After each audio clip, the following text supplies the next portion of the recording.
Hi, I'm Sarah Randolph, and today I will be presenting my Educated Citizen portfolio. First of all, my public issue is homelessness in Omaha, Nebraska. I felt that this topic was important because it is such a prevalent public issue in our community. There has been many attempts to reduce the homelessness rate, though it is still growing. If a solution is not found in the near future, the homeless population is going to be harder to control.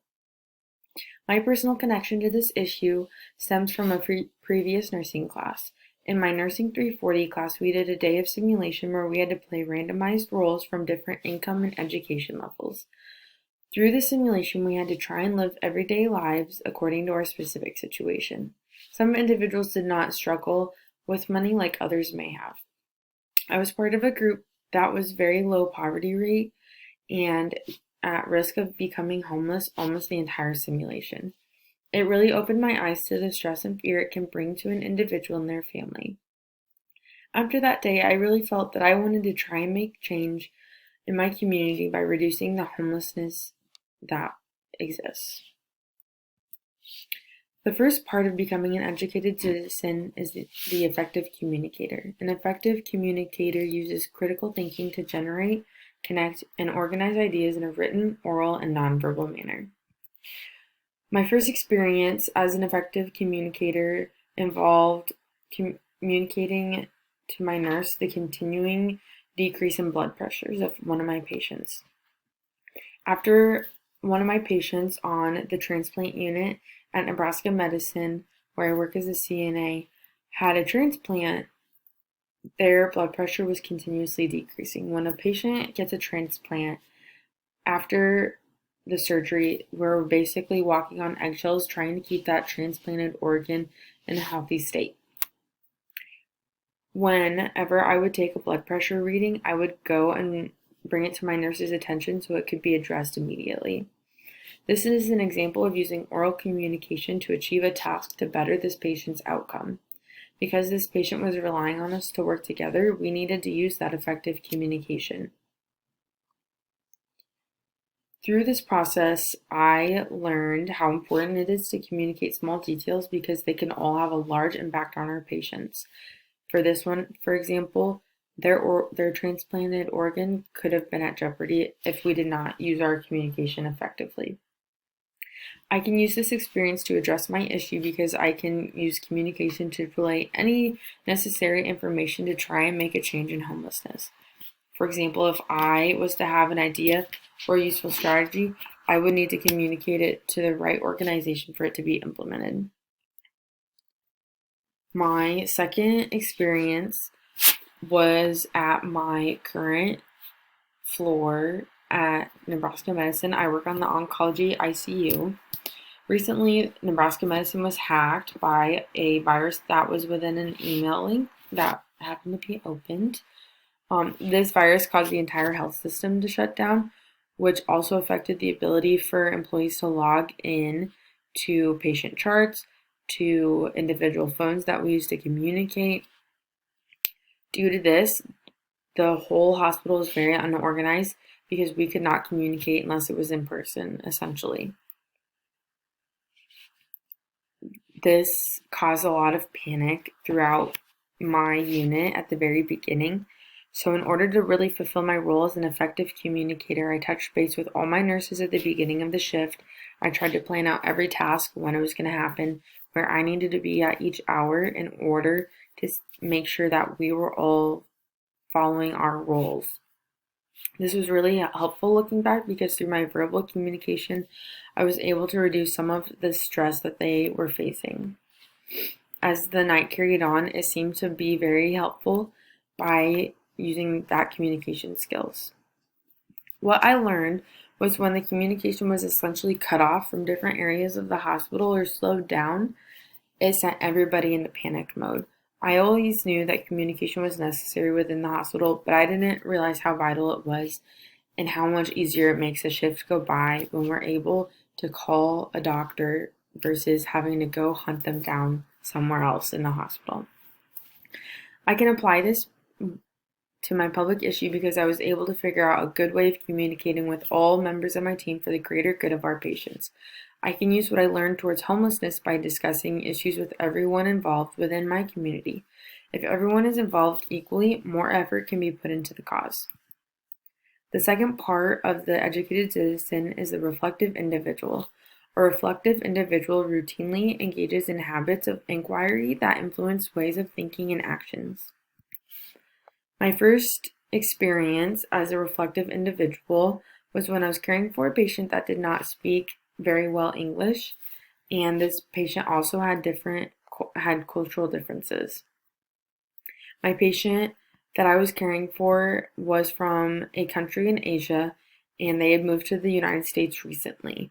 The patient relied on the husband to do most of the talking, and so I felt somewhat uncomfortable taking care of this patient. First of all, there was that language barrier, and then I also didn't understand some of the cultural practices, and I didn't know how to communicate with her on what she wanted in order to be cared for. Ultimately, I was able to begin my care for this patient by using critical thinking. I knew that this patient had different health practices compared to myself, and this needed to be given special attention and in order for this patient to feel respected during her care.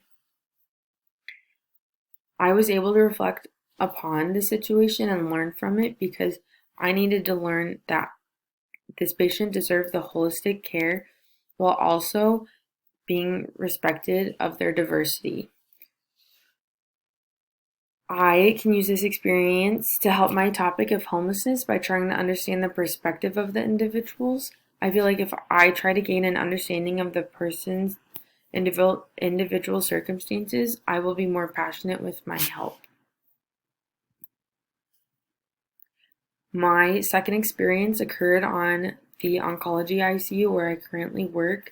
I had a patient whose health was rapidly declining from the beginning of my shift till the very end. At the beginning, the patient's family was in the room, but they eventually left to take a break from the situation. And as they returned, the doctors discussed with them that the patient's health was needing to be discussed because we either needed to continue or withdraw care. The doctors suggested that we withdraw care because the quality of life was going to be poor if we were able to keep the patient alive. The family declined the suggestion and chose to carry on the treatments to hopefully save their family member. I learned that even if I do not agree with the patient or their family's choices, I need to respect it. I just need to offer all my support and knowledge as their nurse one day. This helped me to learn how to really be a reflective individual because I will not always share the same opinions with the patient or the family member, no matter what the situation is, but that's not where I need to stand. I need to be there for them and provide them with the best care possible. I can use this and apply this to my topic of homelessness because I can step back and examine how the population may be feeling, and then I can understand further what they may need besides physical necessities. Because being homeless can generate a lot of fear and stress, it is also important to help relieve that as well. The third part of an educated citizen is the change agent. A change agent uses the disciplines of the liberal arts and sciences to analyze historical and contemporary situations and systems, to develop cultural competence, and to take appropriate initiative to effect change.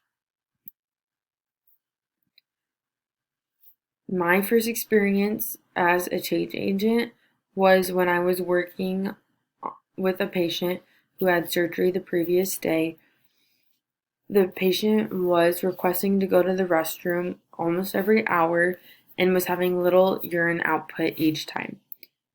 I was very busy, and handling this task on top of all my other tasks was becoming very taxing, especially when there was that little urine output. Unfortunately, there had been miscommunication between the previous CNA and my current nurse. I typically would be bladder scanning my patient every 6 hours after they have a catheter, but I was never made aware that this patient had a catheter removed earlier that day in the previous shift. Because of this communication, it had not been happening.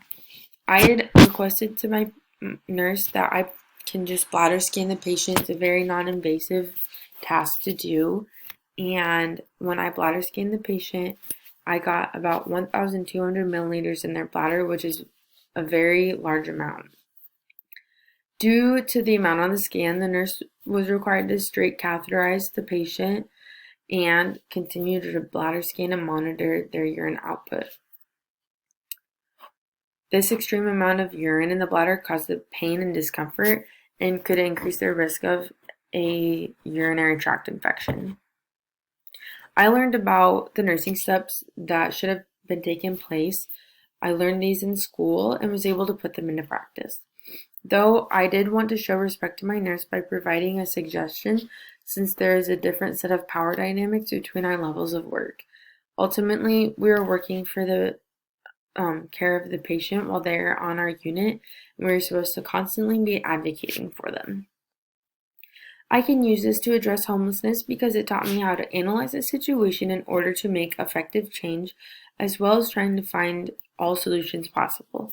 My issue of homelessness has been prevalent for a very long time and will most likely continue to develop.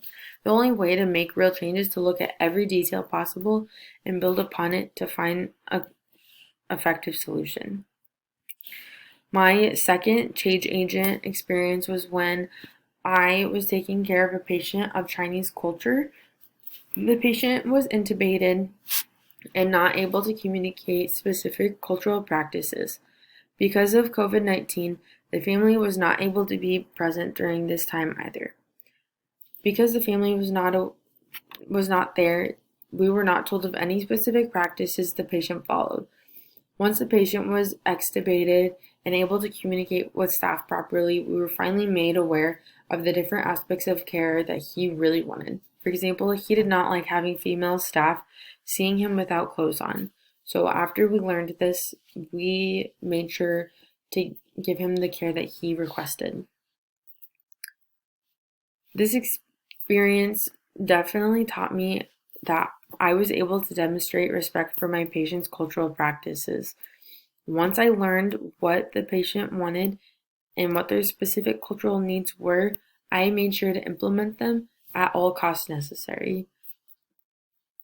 This experience of being a change agent really showed me how versatile it can be in helping the homeless population in Omaha.